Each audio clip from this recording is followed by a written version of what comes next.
here I am. I'm an author. I've written many books. So it's just really interesting. I think you kind of know. I think there's something in you that you know that if somebody, even if they're saying, nah, don't do that, I don't know, there's some things in life you're just like, nah, I'm going to do it. It's right. I'm going to make that. I know this is right. Like I know it. And sometimes no one else can know that. So I know that's a bit conflicting, but I think that you can relate to that feeling of when you've done something or you've made a decision and you're like, I am so relieved this is the right thing. And then you've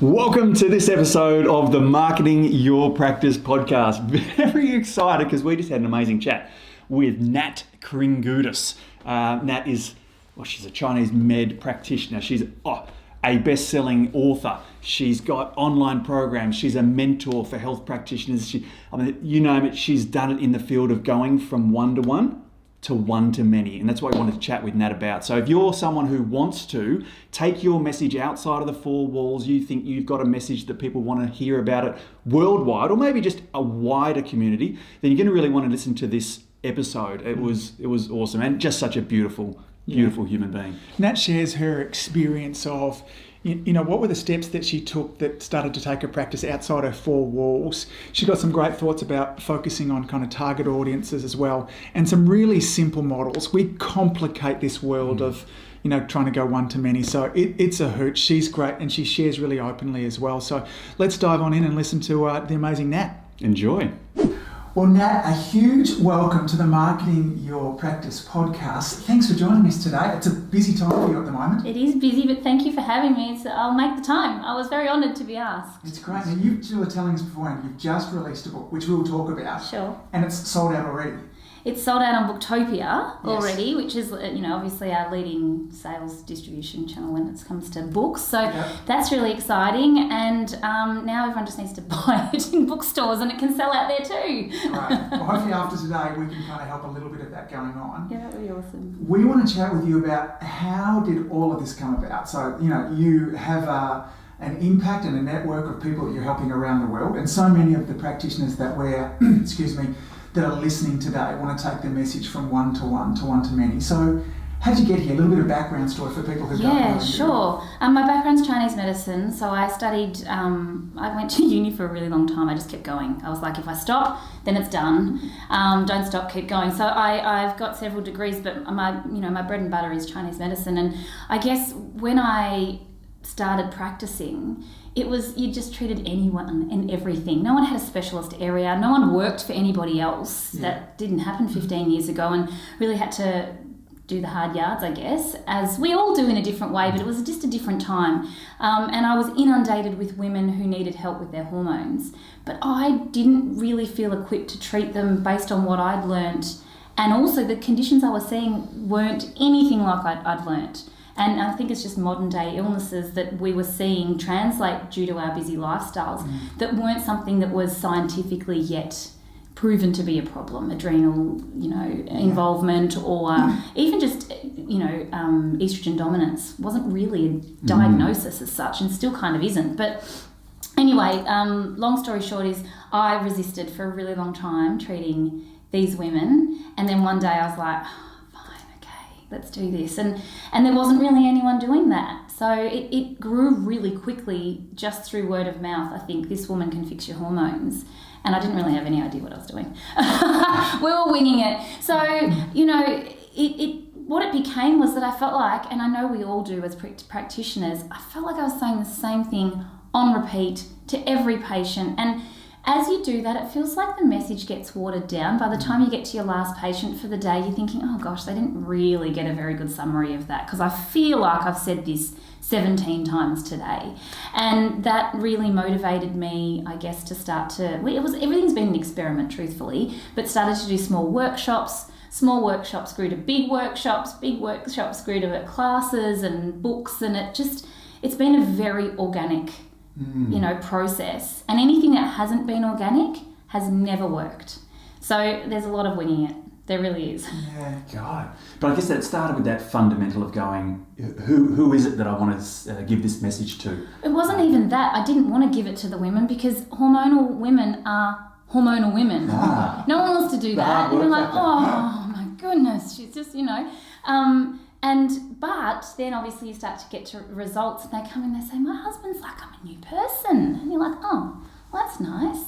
So I did make a bold statement. I did not want to treat women's health. I said that from the get-go. I'm like, I don't want to do this. It's not my thing. I don't feel like it's fun. I wanted to do something that was fun. Like, let's treat gut health. Let's just, let's stick to that. And 15 years ago, gut health wasn't what it was today. That was a new thing too. So eventually, sometimes it's surrendering to what's right in front of you. Yeah. It's smacking you in the face and you're like, oh, I don't think I'm good enough. I don't think I'm able. And also accepting that we've still got a lot to learn. So it's been a continual learning process as well. It's interesting because one of the things that Tony and I will talk about, we talk about the power of focusing on a niche group, niche, I don't know where we are in the world there too.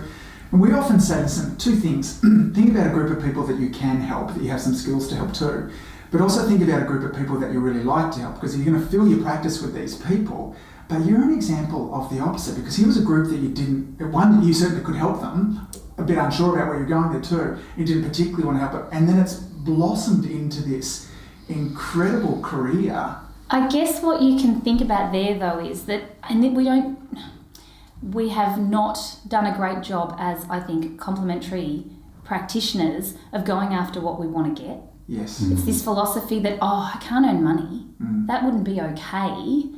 I don't know why, yes. But it's very much that, 1990s mindset of a complementary healthcare professional. Yes. I think the difference with this is I could see that avatar patient. Yes. That patient that ticked all of the boxes of what I wanted to bring into the clinic.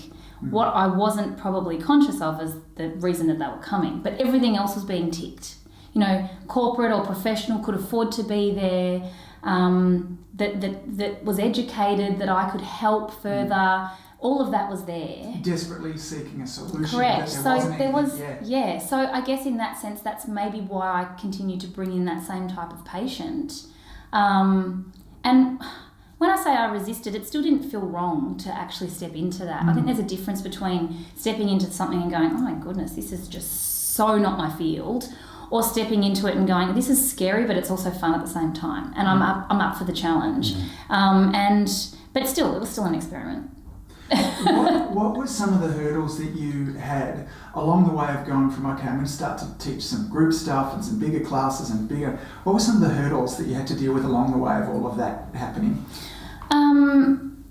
It's interesting because at the time there wasn't much around, so I felt like it grew really quickly beyond what I probably had control over, and to be brutally honest, probably beyond what my ego had control over as well. Yeah. So that was a really big challenge, I think, was managing that. I mean, we're talking at least 10 years ago when I started to create more of an online presence, and maybe 10 years, just shy of 10 years, create more of that online presence, really seek a wider audience. And I probably didn't have the structure or the back end to support that.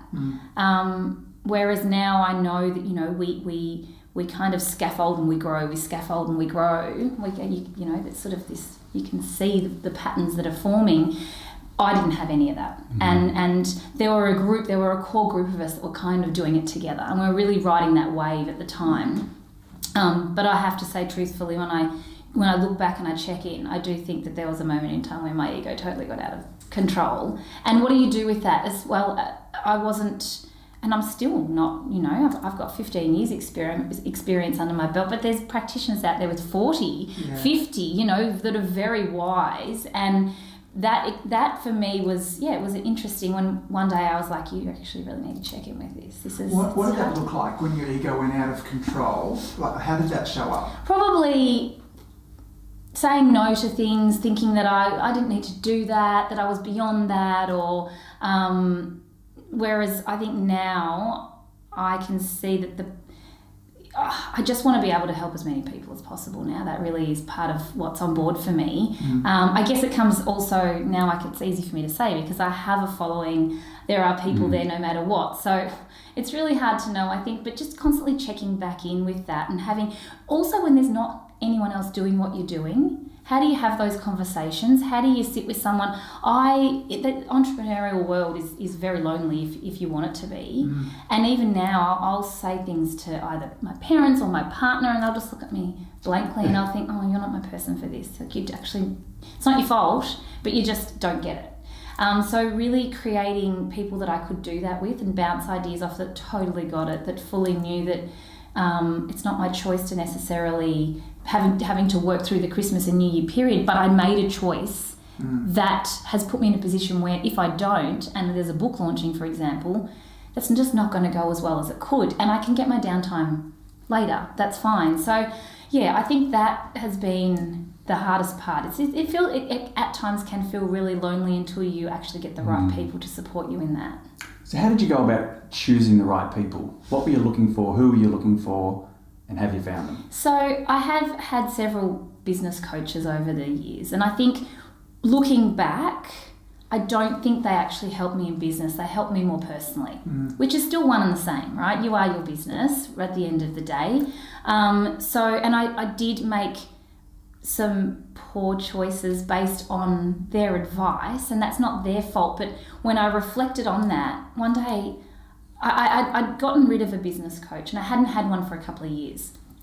And one day I was thinking about all of that, and I was like, you know what? I was investing in people that hadn't done what I want to do, that hadn't ever walked that road, that hadn't ever kicked the goals that I wanted to kick. And I was like, it doesn't really work. I need to go and find somebody that's done what I want to do. And so that's what led me to the people that I now invest my time and money, I guess, into to help me and support me in the way that I know that I need to be supported. But that really lacked for a period of time. There was also the realisation that at the end of the day, it's up to me. It's my responsibility. You know, I lead a team. There's people that rely on me. We had some very big challenges in business over that time that we grew very quickly. And it would have been easy to blame other people for the mishaps that happened. But at the end of the day, it's my responsibility, regardless of whether there's people doing things within the business that aren't okay or whatever that might be, it still came back to me.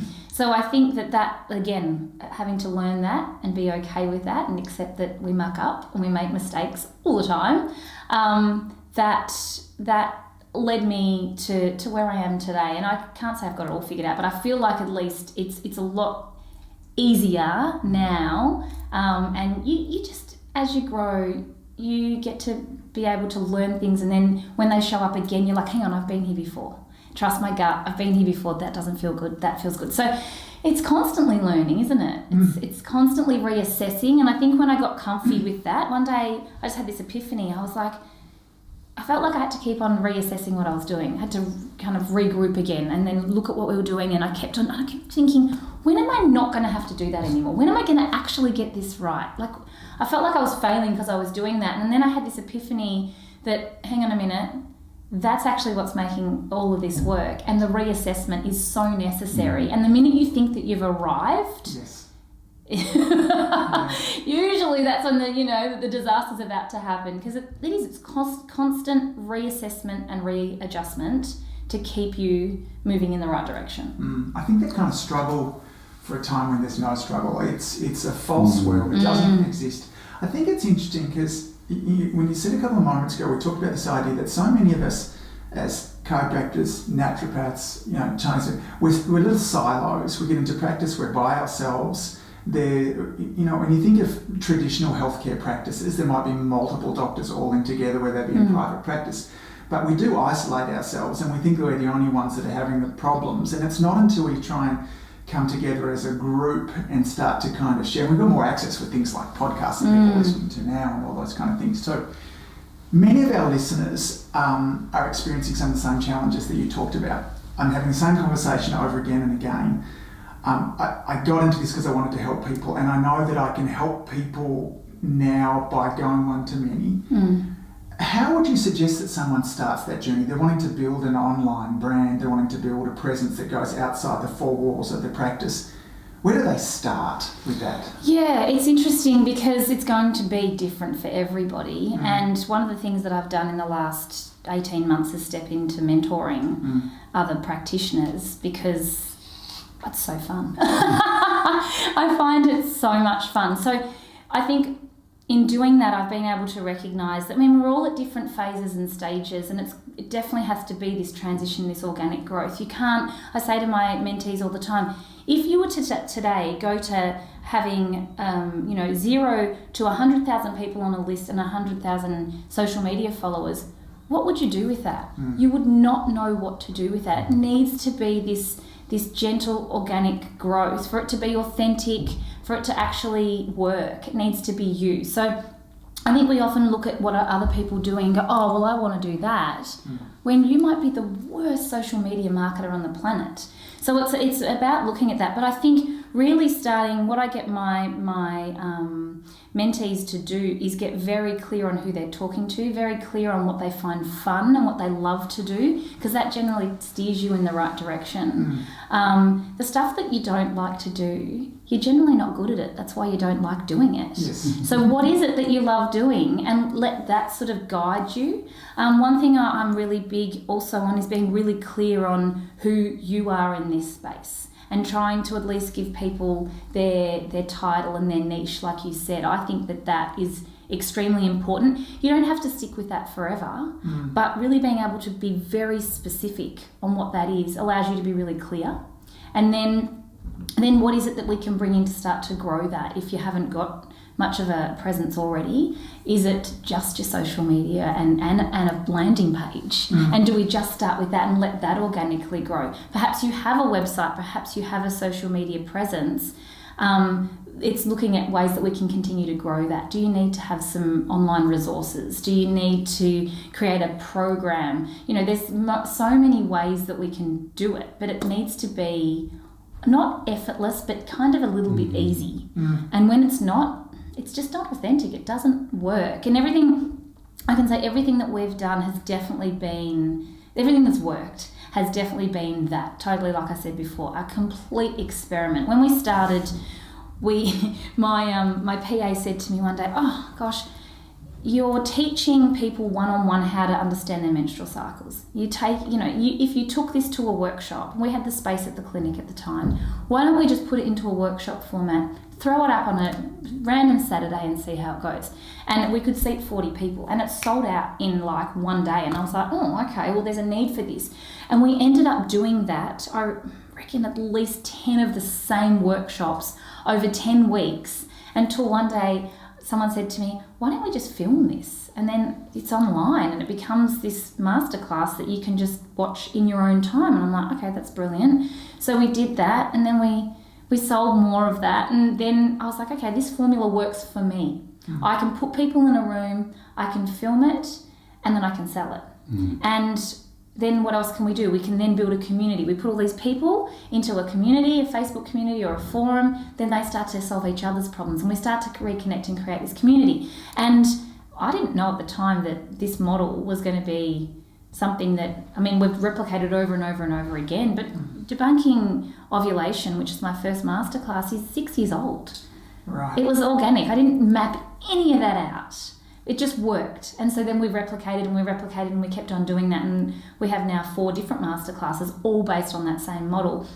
And there were times where I would look at other people creating these elaborate, amazing online courses and programs, thinking, oh gosh, I feel so short. I fall so short with what I'm giving people. But the difference was that my audience what I was providing for my audience is exactly what they needed. And if I had gone and created this elaborate masterclass, it might not have actually been for them, and someone else has already done it, so why reinvent the wheel? How can I then direct them over to somebody else and realise we can kind of pull all this information together and share it, and then all of a sudden create this circle of healthcare professionals that are all supporting each other. So there's this knock-on effect, but I would just really stress that people just need to stay authentic. Stay in your lane, be authentic. The minute you try and move outside of that, it's not there for the long game. It won't last. So tap into what you love doing, what do you find fun, and then start to get curious as to ways that you can then start to monetize that. Whether it's a class or a podcast or whatever. Some people don't like talking. Some people, then therefore, how else could you do it? It'd be more maybe a written format. Would it be more like workbooks? And there's so many ways to start to put your information out there. Love so much about that. What I love, and I want our listeners to take note, is you ran a workshop and it went great. You didn't go, I've solved everyone's problems and here I go. It was, you did it 10 times. Yeah. So 10 times, this is doing it over and over and over and over, making sure that A, you love to do it, and B, that it is a necessary and needed message before you then took the next step of organically. And totally. And then what happens is it's just an automatic transition that the next thing or the next project just shows up. One day you'll be sitting there thinking, oh gosh, actually, this feels good, or whatever it might be. Everything we've done. I mean, I've had a Period Party podcast, which is my first podcast. We've got 130 episodes, let's say. I've been doing that podcast for at least 5 years. Before, no one was doing podcasts. And there's so many times we're like, let's just throw this in. This is silly. Why are we doing this? I just didn't feel like... But we persevered, and now we're all doing podcasts. But the difference is that it's like a dinosaur. It's been there forever. It's not going anywhere. And it's just something else we've been able to then monetize as well from time to time. It's not always sponsored, but from time to time.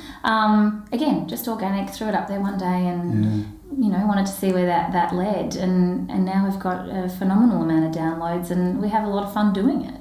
In your first workshop, did you charge for the workshop? Yeah, we did. We charged... it's so funny because we've charged various amounts. And it's really interesting to try and work out what that is. But at the time of that first workshop, there wasn't anything going like it. So I actually think we started off quite low. I want to say we charged like $79 or something. Yes. But they got a whole heap of stuff. And I think eventually we went up to almost $200 because there was nothing. And then the market got saturated. Everybody started doing events. Like events were like, take your pick on any given weekend. There were 5 different things that you could go to. And then that's actually when I stepped away from doing it. I was like, okay, this is not going to work for us anymore. I'm not going to be doing this for $20. It's not. No one's going to actually put value on that, And it's hard for us, again, because there has been this long-term mentality that as healthcare professionals, we're there to help people but not get any remuneration for that other than the satisfaction of helping somebody. And that's not sustainable. You've got to put food on the table, So it's okay, I think, to be aligned with what you want to achieve out of it and to actually be able to pay your bills is okay. Damn right. And if the end result of what you're doing is actually helping people. It's one of the challenges of being in a socialistic healthcare, because certainly here in Australia, healthcare is kind of free. You break your arm, you can head down to the emergency centre, they'll stick you back together again and you walk out without paying anything for it. But here we are in a different role where we're not covered by, and I don't think that wouldn't want to be covered because there's a level of responsibility there too. I think one of the great things, that makes me, there are times Tony and I have put together courses that take weeks and sometimes months to put together, but here was the thing of great speed of implementation. You got to test the market, see if the market was interested, multiple times through, and as you were testing, you were charging for it at the same time. So it wasn't just a free workshop as well. And then that kind of grew, you get to know more. It's a great... It was always my aim to cover the cost of producing the course, the masterclass we call them now. We've changed the names from e-courses to masterclasses. Just because everything is saturated as well. Yes. E-books, no one puts a value on. An e-course, I feel like they put in the same category. It's like, this should be free. Yes. Like, well, hang on. So I always aimed to cover production, whatever the cost was. And what I also worked out was that... I'd announce the event, and we've toured with the events as well. That's something else that we added to the mix because there were people that loved... I think the one-on-one ones... The power for me and my audience is a Q&A. If you can ask me questions, I can give you answers and everybody learns something, and that works really well. So having a topic and a theme, I think, is really important. Sitting there and talking about it, but for me, the Q&A is where people really learn something. Great. And so what we did, the model actually eventually became, we would do a big Melbourne event, we would film it, we would charge for that. We would then take it on tour, and then once the tour was over, release the masterclass. So everybody that had already seen it would either buy it, we'd give it to them as a discounted price if they'd attended, but they'd also suggest to their friends, oh, you know what, I saw this, you need to get that. Guess what, the masterclass is coming out, you can tap into it as well. And that created some scarcity, but then also urgency once it did come out. So, and I got to connect with my community. So we did that several times. I think we've toured 4 times. The time before last, I should say, I did the same tour and I was like, ooh, it's not as strong. We were going to the same places that we'd been to. We weren't selling as many tickets, and it was just because the market's saturated. And then we were going to the capital cities which we'd always been to. And so, again, via experiment, I got asked to go and speak at an event in Bendigo. And so we went, and it was actually so amazing. We got media, we got TV, we got newspaper, we got all of this attention. And we came back to Melbourne that day and I said, you know what, we need to do a rural tour. We need to go when no one's going. This is how we get the coverage. Because that's all marketing at the end of the day, whether it's local or otherwise. And the last tour we did was out of this world crazy. We went to Karratha. So what I did was I put it out there on socials and I said, all right, I want to come to you. Who wants us? Who wants to host us? So there was there was still a lot of effort on our part, but I didn't have to worry about finding a venue. A lot of the marketing was done through the people that had said, yep, we want you here. Yes. And so all of a sudden their community were getting together to put the event on, and we were literally rocking up, speaking and leaving. It was amazing because the effort was shared and that whole responsibility wasn't on my team. Plus the community knows what the community wants. So that worked really well. We were going to places, Karratha, for example, was hilarious. We were still selling tickets as we were starting, and I don't normally do that. I cut tickets off at a certain point. But we had this amazing hall that they'd organised. It was hilarious. It was excellent. But I could go back to Karratha and I think we'd double the amount of people we had just because it was so incredibly special. So again, it was an experiment. We just tried it on, it worked, and we'll do the same thing with this new book. We'll tour, but we won't tour capital cities. We'll do the areas that just don't get that access. Love it. The other thing that's forever Tony and I are encouraging people, because people think they're starting an online business and really it's a hobby. It doesn't become a business until someone pays you $1. And I'm building this audience, but for what sake? And we've done it. We've been guilty of it as well. To go, hang on, why are we doing this? I don't need that much attention just for the sake of attention if I want to help people there. Absolutely. Which is another great thing that, straight away, it was such a lovely organic start. It was monetised, it was a business there too. And whether it was luck or divine intervention, you found a topic that was hot straight away, and then when it stopped, and can you talk a little bit of that too? Is that when somebody's trying to find, because there are different areas, like, what's next for you? How do I find something that the community is searching for? How do you stay a step ahead? I think always listening to what people are asking for. I mentioned just before that I started mentoring around 18 months ago, and that's something I resisted for a equipped to do that. I was like, what can I teach these people? I don't know what they want. But I remember my mentor, I heard her say one day, and it resonated, if you're not mentoring and you're not helping other people, then you're missing out on a big part of what we're, our responsibility as well as professionals who have had experience. So in doing that, I've been able to really, I guess, recognise again what works, what doesn't. But the reason I'm saying this is, I say to these girls, you can put a social media post up and only get, we can get totally disheartened by the amount of people that see it. But you've got to trust that those 14 people that saw it were the exact 14 people that needed to see it. That those 14 people could be game changers because they're totally on board with what you're talking about. So I think it can get disheartening, but I think we've got to be constantly coming back to looking, what are people asking us for, to be able to have our finger on the pulse, and then trusting that what we're putting out there is actually exactly what it needs to be. And if it doesn't work, we'll also pull it up. You don't need to keep on flogging a dead horse. If it's not working, don't worry about it. It's how fine. How would you test something for? Is there a time frame of, because if I'm that incredibly stoic, all right, I'm going to stick it. I've just listened to Nat. She's been doing it, 10 years, 5 years. 100 plus episodes, I just got to hang in there. What kind of signposts have you used to go, okay, now it's time to pivot into something new, or what advice do you give you? Yeah, that's a good question. I mean, everything that's working is still working. I haven't pulled anything that's working. But for example, we tried to put together some, not workshops, like retreats is the word I'm looking for, last year, and they just didn't work. I was like, pull it, get rid of it. There's nobody buying it. Like, I'm not going to keep on. So it was pretty quick. If I know, I guess we've had enough experience to know how quickly things can work.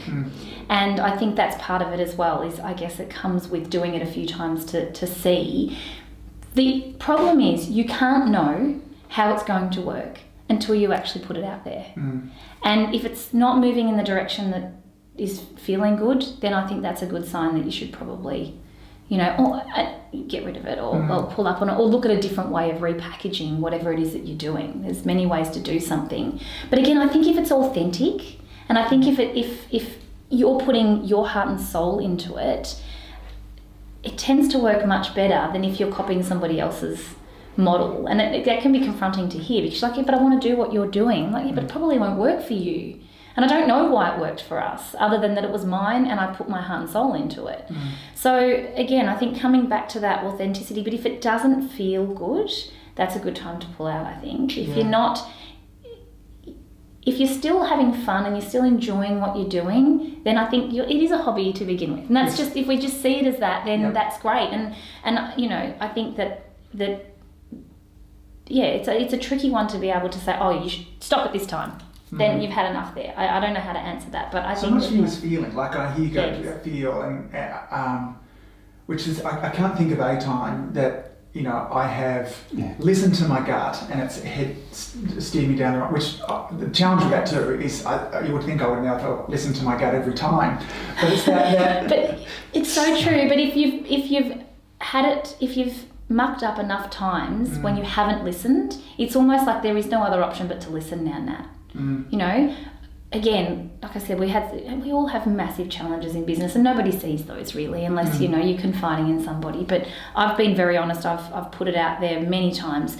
We had a situation where we had a staff member that took a lot of money from the practice, and I couldn't know at the time that was actually going to be the best thing that ever happened. It felt like the worst thing that ever happened. But I think being transparent in sharing some of these challenges is so important for us to be able to we're all in this together. We're all doing it. And I think this is also where it becomes really important to have your core people that you are bouncing ideas off, that understand you, that can see what you can't see, and can turn around and say, oh, Angus, that's the worst idea. And then you're either going to do one of two things. You're going to be like, no, sorry, I think this is excellent. Or, actually, I think you're right. I know that with this book, my mentor said to me, I can't see how this is going to work. And I was like, what? And she was like, I just can't see. I can't see it for you. I'm sorry. I just can't see how you're going to market this. I can't see how this is going to work. And every fibre of my being was like, you don't actually know what you're talking about right now. And so I knew. I was like, no, you're wrong. I actually know you're wrong. I can feel this is... And now she turns around and she'll say, you did it. I didn't think you were going to do it. But I just kept aligning to my vision. What was my vision with this?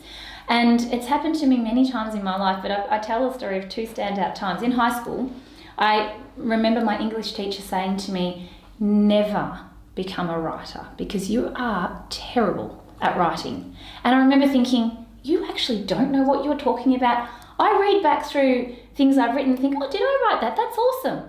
I also studied music in high school. And I actually wanted to go to the VCA. I wanted to study music and become a professional musician. And my music teacher said to me, same thing, don't apply to the VCA, you're not good enough. And I believed her. I was like, you know what, I think you're right, actually, I'm not good at this, or I didn't feel like I was good at it. Now, what was interesting was at the time when it's a different system now, but I actually received full marks for my music, 100 out of 100 for my VCE score. But silly, I didn't apply because I listened to her. I leaned into that and I believed that. But the English teacher, I was like, no, you know what you're talking about. Like, you're wrong. I'm right here. And here I am. I'm an author. I've written many books. So it's just really interesting. I think you kind of know. I think there's something in you that you know that if somebody, even if they're saying, nah, don't do that. I don't know, there's some things in life you're just like, no, I'm going to do it. It's right. I'm going to make that. I know this is right. Like, I know it. And sometimes no one else can know that. So I know that's a bit conflicting, but I think that you can relate to that feeling of when you've done something or you've made a decision and you're like, I am so relieved. This is the right thing. And then you've also done that and you're like, oh my goodness, I've made the wrong choice here. And you can feel it straight away. Immediately. I can anyway. Yeah. And I think it's, as practitioners, we've got some super advantages in that we have a venue, we've got an audience already. We've got an iPhone, we can shoot some videos. I mean, we can host a workshop in our practice with very little effort to give it a bit of testing, get some feedback. We've also got patients coming in every day asking questions. Make sure that you're listening to that. That's exactly what I'm saying. So when you're saying, how do you find what that is? How do you know what you're doing? Well, initially I was just listening to patients saying, help me with my hormones.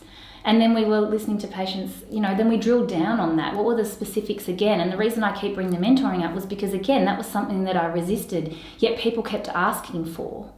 And then now that I've stepped into it, I'm like, how have I not ever done this? This is so rewarding for me right now. This is exactly what I want to be doing. I love this, and I can see what they can't see. But also, I guess, now I've found my right mentor. So I think that that's part of it. And we laugh with my mentoring group now. We call it Hotel California. No one's leaving. Nobody's leaving. Like, everyone's like, well, I'm in again, yeah. Like, no one. You can't leave that. You can't. But I've found my people. And I think that's so important. Because once you do find that, and I do feel we lack this support in Australia. I feel like there's a core group of us that are starting to get that and want more of that, which is so exciting. But it's definitely that we severely suffer from tall poppy syndrome. And I mean, we all do it. And I even have mentees say, I'll share about one of the wins maybe that someone's had. And I'll have one of the girls ring up afterwards and say, do you know what? It's so bad, but all I felt was really jealous that that's what she got. And why is nobody asking me? And it's interesting because we all feel that from time to time. And it's having that community and that mentor to say, that's okay. But how can that motivate you to now get what you want? Because if you were in her position, it probably wouldn't work because it's not your dream, it's her dream. So I think the community aspect of what we do, I think that's really important. What Nat, when you're looking at the group of people your mentees that you're supporting for, and you said before that you see things that they don't see, what are some of the things that you are noticing that are, getting in the way of them kind of reaching more people, having more impact, making more money, all those kind of things? What are the big things? It's keeping it simple. Yeah. We think it has to be this elaborate fanfare. And when I get my mentees to drill it down, I'm like, this has to be simple. And I think sometimes we can't get out of our own way, or we can't see what we can't see. And when we're in it, it's very difficult. When it's another pair of eyes, I love doing it. And we come up with strategies that aren't complex. Can you give us an example? Like, what's an example where someone's being way too complex and here's what it looks like simplified? Yeah, I can. All right. So one of the girls, who you'll laugh because you'll resonate with this, is in the group and wants to help women become more fit. So this is her vision, is how can I help women become the fittest version of themselves. She is an avid CrossFitter. She loves what she does, but she's also a healthcare professional at the same time and doesn't really want to blend the two. Now, she's both of these people, so how can you not blend the two? Anyway, we get into the mentoring session, and it's a planning session, and we're sitting there and we're talking about what that is, and she says, I don't want to appeal to CrossFitters. And I'm like, okay. So we keep on going, and I'm taking all of this on board, and we're getting really bogged down in what does this look like, and is it a program, and how do we put it together? And we go through what the avatar, client or patient or whatever it is, looks like, and we get to the end of it, and I say to her, you're marketing to CrossFitters. And she's like, I don't want to. And I'm like, but this is who we're talking to. And she was like, we're marketing to CrossFitters. And so it changed the whole way. But the thing is, the whole time she was resisting that because of her perception of what everybody else thinks CrossFitters are like. And I'm like, but they're not your people. The ones that think that, CrossFitters are a cult, or they're this or they're that. That's not who we're talking to. that's not even our audience. The audience are the CrossFitters that want to be able to get their first pull-up or whatever it might be. We're speaking to them. Let's keep it very simple. We're speaking to the CrossFitter that wants to get their first pull-up. And after that, everything was easy because we knew exactly who we were talking to. So I think it's being really specific but keeping it really simple and just looking towards, that's really niche, obviously, but it was just about simplifying everything and getting really clear on, hang on, this is my audience. Yes. And then everything else from there, your expert title, who you are, who you talk to, how you talk, how you act, how you behave, everything you do becomes much more clear because you know exactly what that is. Yeah. So that's one example. It's great, and I know who you're talking about. Sounds somewhat familiar. It was so funny though. In the end, it was like 3 hours, and I was like, "We're marketing to CrossFitters." And it's gorgeous because the traction that she's been able to have from there on. Okay, great. Here's what has been amazing. The content that she's been able to create and just letting go with regards. Totally, but it's about part of that is letting go. Yeah. Absolutely, and we want to be everything to everybody. Yeah. And also, it can be really scary to go, but hang on, I'm cutting off this whole audience. I'm like, you never had that audience. Yes. They're not your people. Yes. So let's talk to the people who are your people, Yeah. who are going to then talk to their people and then bring them in. And then all of a sudden you're creating this community. You're never going to be everything to everybody. And nor would you want to be. Yeah, and it's wanky because, human psychology, when we're talking to people about finding their audience too, is, I don't want to, I'm going to make no decision. Yeah. Well, no decision is a decision. You need to talk to somebody, and that old thing, if you're trying to talk to everybody, you end up talking to nobody. And then the great thing is test drive it and see. Absolutely. Like, and it sucks, you hate it, doesn't work, those kind of things, you can change, but as long as you make no decision. But totally, and you can't know what's going to work. But I think also, if you're testing it and there's not many people watching and it's not growing, well, you've only shown a certain amount of people anyway, so that's fine, it hasn't worked. Well, the flip side to that is it's going to work and you're going to grow and then you're off and running. Yes. But, you can't often know until you put it out there. We joke, I had my website, as we do, we revamp it as much as it needs to be revamped. And the last time we did a whole rebrand and refresh, we'd published the website and, it's an expensive exercise for me because there's so many buttons and so many locked doors and carts and payments, and my brain doesn't work like that. I just give it to the people that make it work, which is fabulous. But anyway, point is, there's this beautiful website and I was so happy with it. It looks gorgeous and it's all there. And one day I went to search something and I've jumped on the website and I'm like, where do I search? So I've contacted my developer. I'm like, where's the search bar? He's like, oh, there isn't one. And I'm like, oh, well, that's not ideal, really, is it? Because that's pretty much what people do when they land on my website is search for something that they need an answer for. And I couldn't help but laugh. I was never going to know that there was no search function until we put it out there and we tried to search something. You can't know always. It's never going to be perfect either. So, make a decision and go with it. Just start. That's what I would be always saying, because you can't know where the bits that don't work aren't going to be until you try it. Angus and I are often laughing, with great joy that who would have thought we'd be sitting here doing a podcast with you now, Nat? But it was a decision that we made 5, 6, I don't know how long ago, years ago. Yeah. And it is that beautiful snowball, and I just love that about your story. Tell me, you're loving the coaching, the mentoring. Is that something that's just going to grow? What's next for you? It's a good question. I've really committed to 2019 to be nothing new. Everything that we've already got there. I'm a very quick startup. I create things all the time, and I need to just go. I've got everything I need for the next couple of years, and how do we nurture that and really make sure we're reaching a wider audience with that. So there's nothing new to add, but I will continue to do the coaching and really I guess my biggest aim, I've said that I want this book in the hands of 50,000 young women by 2020. So in schools is my specific goal. So I guess I'm focused on that. And then the US launch is the other thing that we're really focused on. So really, I've got a large part of my audience now is in the US, which I'm loving being able to branch out of Australia. It's fun. It's a challenge. And I think that's part of what I realised as well was that this sector of healthcare in Australia, complementary healthcare and women's health, I've been doing long enough that I've got my people here, and it didn't scare me anymore. I didn't get nervous. If you ask me to come and do this, I'm not nervous. I'm very happy. I love to do it. But doing it over there in the US is a completely different ballgame, and all of a sudden I've met my nerves again, which keeps me excited and motivated to do that. So there's more of that, I guess. Absolutely, there'll be more of that. So let's have a look at it, because you've produced this beautiful book, and it is beautiful in all aspects. A lot of information, it's thick. You've got it here now, it's in hard copy in my hands. What would you do differently next time?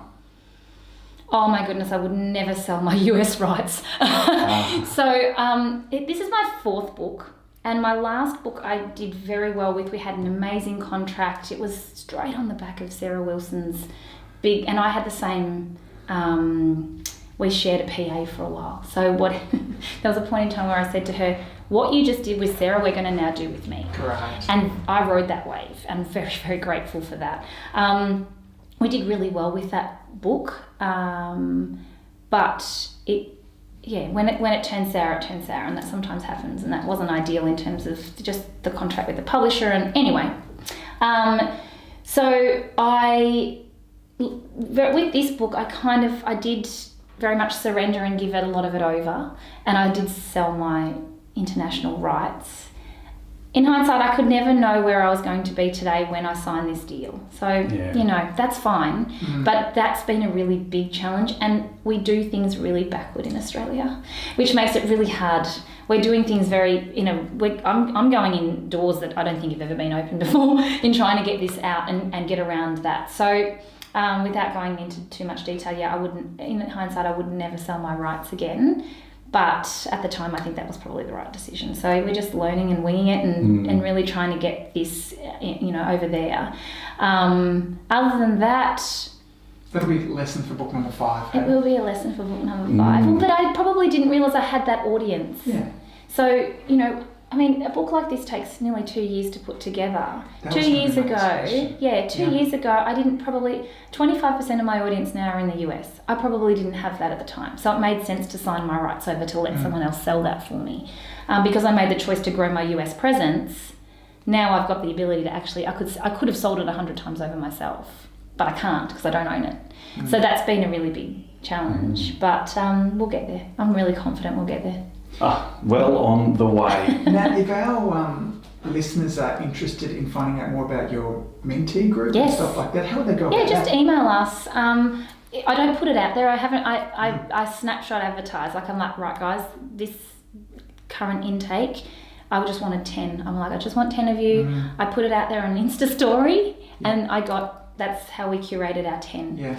So it's something that it's more word of mouth. So if someone hears and they'd like to do that, then just contact us, and then we'll see if you're a fit. And I'm not going to take anybody on that I can't take to the next level. That would be really silly. Yeah. So I'm really specific on who we take on, and to make sure that I can do what they want to do. But in making that decision, people have said, I'm not sure that, are you the right person for me? And I'll come back to what I said at the beginning. Have I done what you want to do? Because if I have, then yes, I can take you there. But if you're not interested in, doing some of the things that we've done, then that might not be a right fit. So we have a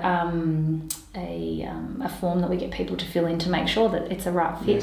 Yes. And so far we haven't had many that haven't been, but we still want to make sure that we're all working in this together. It's a wonderful, firsthand, I know people that are doing the course there too, and have chatted about it. It's the access they get to you, the one-on-one support they get with you. And my mentor, when she found out what I was giving, she's like, you're never doing this again. And I'm like, yeah, but it doesn't feel, it's not hard for me. I really enjoy it. Like I said, it's effortless. It actually is pretty much effortless. The model that I've created with my mentees is there's the hard work's already been done, and we're just replicating that. They've got to do the work. I'm just supporting them in doing that. And like I said, it's completely rewarding. I'm loving it. So yeah, they just reach out to us via email off my website, just send an inquiry through. Yeah, great. And then we'll have some details in the show notes there too. So final thoughts, we've got, again, people from around the world listening to us now that, Tony and I love this idea of a community influencer, somebody that wants to step beyond their four walls and have a great impact. Because we've got a healthcare system at the moment that just sucks across the board. It's not great at dealing with all the things that we spoke about. You know, many of these disorders that just weren't around a couple of decades ago. Final parting thoughts to kind of help them have more impact in their communities? I think we've got to keep on showing up and just really then leaning into like I said, what are we seeing every day, and how can we be really good at that? So, you know, if for me, pediatrics, oh my goodness, I can't think of anything I would at least rather do, and being okay with that. You don't have to, like I said, we don't have to be everything to everybody. Just be really good at the thing that you really like doing and just nail it. And I think what happens is also, in doing that, you naturally just start to give more. And if you can give in different ways. So yes, okay, we give in clinical practice, we give treatment. That's one way. But if you're also giving information to either other practitioners or your patients or your online community, or how can you constantly be giving? Because what will then happen is you become the natural go-to expert in that field. You're building trust, you're supporting people. It all comes around. So I think the more that we can actually give, and continue to, then that actually puts us in a place where you become a trusted authority in that space. So I know we've spoken about monetizing things, and I know we've spoken about all sorts of, and it's all part of it. It's not just about money. It's not just about numbers or followers, or it's also about what can we be giving back to constantly, you know, continue to become that person, if that makes sense. Yeah, it makes perfect sense. Yeah. Beautiful. Well, I'm going to encourage people to get a copy of Beautiful You by the beautiful Nat Kringoudis. Where all good books are sold, unless it's sold out, of course. It'll be back in no time. Yeah. Get a great copy. And as we were talking before, we went to wear a great gift for Totally. any teenage. 14 up? Yes, 14 and upwards. But the feedback that I have received is that they're like, stop marketing to teenagers, it's just for women. And I get that, but I really recognise that if we could fix it before it's broken and we start really educating young women, it's a very different landscape for the long-term health of women's health in general. So that's my aim. I liked your quote at the top there. It's from one of our other favourites, past guest on here, the amazing Lola. I know, she's a very good friend of mine. She's gorgeous. And again, she's sitting in that same seat. Authenticity. Exactly. I mean, we talk about, Lola and I talk about this a lot. And, you know, we've all been in the industry long enough to see those that weren't authentic are no longer here. Yeah. And so please just be yourself. And you will, Lola and I were talking about this just 2 days ago. Actually, I think I said I was doing this and she was saying, you know, I love those guys and you're going to have fun. And but it was like, yeah, but those that are authentic, we're constant because we're here and we show up and we're not pretending to be something. It's impossible to pretend to be something for a long period of time. Yeah. And I like that idea of just, you are enough. Yes. And there's an audience for everybody. Yes. There really is. Yeah. There's an audience for everybody there too.